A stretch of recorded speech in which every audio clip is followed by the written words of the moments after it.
화제의 뉴스를 골라 과학 기자의 시선으로 분석하는 과학본색 시간입니다. 오늘은 이성규 기자와 함께하겠습니다. 어서 오세요. 안녕하세요. 네, 오늘 준비한 첫 소식은 어떤 건가요? 일반 가정에서 이제 가계부를 쓰듯이 정부도 이 나라 살림 예산을 쓰죠. 네. 예산안 편성안이라고 하는데 정부에서 이 예산 편성안을 작성을 하면 이제 국회에 제출하게 되고 이제 국회 통과가 되면 확정이 되는 거죠. 미국도 우리나라 이런 비슷한 절차를 거치는데 이제 미국은 좀 특수한 게 하나가 있죠. 이 셧다운 제도라고 아마 들어보셨을 거예요. 네. 이 셧다운 제도는 미국 연방 정부가 일시 폐쇄되는 제도인데요. 이 새 예산안 통과 시한까지 정당 간 이 예산에 대한 합의가 이루어지지 않았을 경우에는 연방 정부가 일을 하지 않는 그런 셧다운 상태가 되는 거죠. 네. 자, 그래서 트럼프 연방 정부는 지난해 말이죠. 예산안 합의에 실패하면서 역대 최장 기간이라는 셧다운 35일이 걸리는 그런 사태가 나오기도 했었습니다. 그랬었죠. 그래서 이제 뭐 지난 11일 트럼프 행정부가 이제 셧다운을 끝내고 났으니까 이제 부랴부랴 예산을 만들어서 국회에 제출해야 되겠다. 이게 급선무인 거죠, 사실은. 2020 회계년도, 그러니까 내년도 회계년도 예산인 거죠. 그 예산안을 국회에 제출했습니다. 이 예산안 가운데서 그 미국 나사와 관련한 그 예산안 소식을 준비했습니다. 이 나사는 그 나사의 A가 어드미니스트레이션으로 미국 공무원 조직이에요. 그래서 그 정부 예산안에 포함이 되죠. 네, 외신에 보니까 행정부가 과학 분야 예산은 줄이는 대신에 우주 분야 예산은 또 대폭 늘렸더라고요. 관련해서 자세한 내용 전해주시죠. 근데 앞서 트럼프 행정부가 이제 누차 얘기한 게 제2의 뭐 아폴로 계획을 추진하겠다 이런 걸 여러 차례 얘기했었잖아요. 그래서 뭐 그 우주 미국에 이제 다시 한번 미국 달에 미국 우주인을 다시 보내겠다.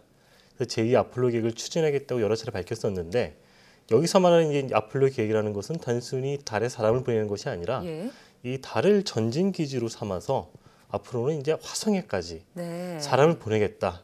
그래서 뭐 문투 말스라는 그런 계획을 뭐 추진하겠다 이런 얘기를 했었죠. 그래서 이런 게 이제 트럼프 대통령의 행정 명령을 사명을 했었고 그 정부 예산안에 이게 포함이 됐다는 거죠. 그래서 나사의 그 짐 브라이든스턴 국장이 이 나사 예산안 관련 연설에서 10년 만에 처음으로 인간을 달에 보내는 예산을 확보하게 됐다. 이렇게 굉장히 자랑스럽게 얘기를 했었죠. 네, 10년 만에 처음으로요. 자, 그러면 대략 그 예산 규모가 어느 정도 될까요?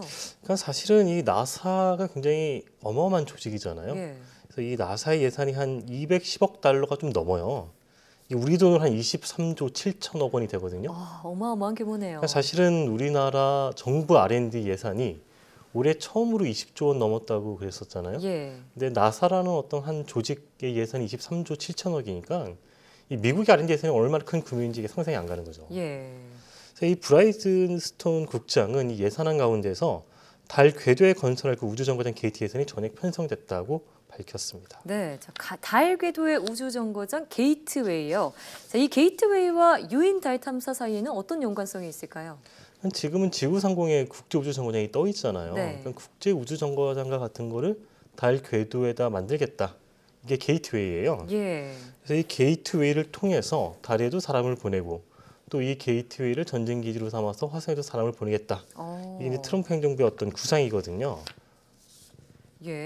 자, 그러면 미래 우주 탐사의 전진 기지로 게이트웨이를 삼겠다 이런 얘기인데, 자, 그럼 본격적으로 이 게이트웨이 언제부터 건설이 되고 언제까지 운영이 될까요? 근데 이게 건설이 되려면 예산이 생겨야 되잖아요. 그래서 이제 브라이튼 그 국장이 얘기한 것처럼 예산이 확보가 됐으니까 이제 2022년부터 본격적으로 이제 건설에 들어가서 2024년부터는 좀 우주인이 상주할 수 있게 하겠다 뭐 이런 구상인 거고요.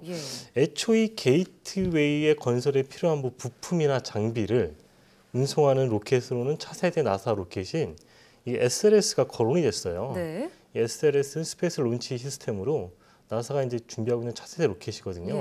근데 이번 예산에서는 이 SLS 예산이 삭감이 되면서 이 나사는 민간 부문의 로켓을 이용해서 그 게이트웨이 이제 물자나 이런 걸 보낼 그런 계획입니다. 네, 자, 나사의 차세대 로켓 SLS 말씀을 하셨는데 좀 더 자세히 짚어주시죠. 이제 그 미국의 어떤 목적이 화성에 사람을 보내겠다는 거잖아요. 그러니까 그 화성에 사람을 보내는 데 쓰는 로켓이 SLS인 거고 화성에 보낸 우주 탐사선을 오리온이라고 불러요. 그래서 이제 오리온하고 이 SLS는 한 세트라고 볼 수가 있는 거죠. 근데 이제 이 2020 회계년도 예산에서 SLS 예산이 17% 삭감이 됐다. 뭐 이런 거고요. 그래서 예산이 삭감이 됐으니까 이 로켓 개발도 차질이 불가피하다. 뭐 이런 전망이 나오고 있습니다. 네. 자, 그러니까 나사 입장에서는 SLS 예산은 삭감이 됐지만 그래도 게이트웨이 예산은 확보한 상태잖아요. 자, 그런데 이 게이트웨이 미국 혼자만 단독으로 만드는 건 아니라고요. 그 전에 이 앞서 국제우주정거장도 미국이 주도를 했지만은 예. 사실은 다국적이 참여를 했던 거죠. 네. 그래서 뭐 그때 유럽연합, 뭐 러시아, 일본 이렇게 참여를 했었는데 이번 게이트웨이도 이제 그런 양상으로 진행이 되고 있어요. 이게 워낙 거대한 프로젝트니까. 예.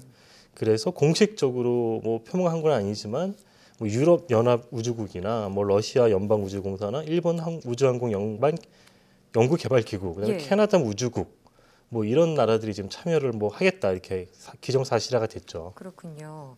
자, 우리나라도 좀 참여를 희망하고 있다고 들었는데 확정이 돼서 우주 선진국으로 도약하는 그런 계기가 됐으면 좋겠고요. 다음 소식으로 바로 넘어가 보죠. 이 유전자 과학 기술과 관련해서 여러 차례 우리가 얘기를 했었지만은 예. 지난해 한 8월에서 9월 사이에 국내 과학계를 강타한 일이 있었죠. 예. 이 서울대가 관리부실로 이제 김진수 전 서울대 화학부 교수가 최대 주주로 있는 회사의 유전자 과학 관련 기술을 좀 헐값에 넘겼다. 예. 뭐 그런 좀 비판이 있었죠. 네. 이 서울대 산학협력단은 2012년에서 2013년 발명한 유전자 과학 기술을 이 김진수 전 교수가 최대 주주로 있는 툴젠이라는 회사에 예. 헐값으로 넘긴 거 아니냐, 뭐 이런 거였어요. 당시에 이제 언론 보도를 통해서 드러났었는데 네. 이와 관련해서 이제 서울대가 뭐 자체 감사도 하고 조사를 했는데 네. 이제 최근에 그 설명 자료를 냈었죠. 예. 자, 그러니까 특허 소유권은 서울대에 있는데 이를 김진수 교수가 민간 김진수 기업으로, 교수. 네, 김진수 교수가 민간 기업으로 가로챘다. 이런 내용이었는데 정말 큰 파장이 있었었죠. 서울대 입장은 어떤가요? 근데 당시에 서울대는 이제 뭐 관리 부실로 유전자 과학 기술 특허권을 지키지 못한 거 아니냐, 뭐 이런 지적을 받았던 거였거든요. 근데 이와 관련해서 이제 서울대가 최근에 낸 그 설명 자료를 보면은 예. 서울대는 이 툴젠과 협상을 통해서 서울대의 어떤 정당한 권리를 확보할 수 있다 이렇게 해명을 했어요. 예. 그리고 서울대는 서울대가 뭐 시간 끌기나 뭐 이런 걸로 해서 원천 특허에 대한 소유권을 날렸다는 뭐 이런 주장은 사실이 아니다. 이렇게 반박을 했습니다. 그렇군요. 그럼 서울대는 어떻게 권리를 다시 찾겠다는 얘기인가요? 근데 서울대 기본적인 입장은 현재 그 특허권을 놓고 툴젠과 재협상을 뭐 진행하고 있다. 뭐 이렇게 얘기를 했고요. 예. 만약 툴젠이 그런 협상에 좀 응하지 않더라도 서울대가 자신들의 어떤 특허 권리를 확보할 수 있는 방법은 여러 가지가 있다. 헐값 논란과 관련해서는 이 특허라는 게 이제 그 기술 가치가 이게 가출한 시점, 그러니까 특허가 되기 전에 예. 단계에서는 이게 산정되기 어렵기 때문에 특허 등록 과정을 거쳐야 실체가 된다. 그래서 우리가 그때 산정한 게 헐값이 아니다. 예. 이렇게 주장하고 있습니다. 그렇군요. 그러면서 이전된 기술 가치가 지금 뭐 수천억 대에 이른다고 하는 것은 그 당시 현실을 고려하지 않고 지금 현재 결과론을 반영한 결과론 또 예. 해석이 아니냐. 또 이렇게 반박을 했습니다. 네, 사실 이 문제는 서울대와 김진수 교수팀만의 그런 문제가 아니라 국내 유전자 과학 기술 전체를 놓고 봤을 때도 정말 경쟁력이 있는 분야라는 점에서 주목이 더더욱 받고 있는데요. 자, 앞으로 이 사건 어떻게 진행될 것으로 보시나요?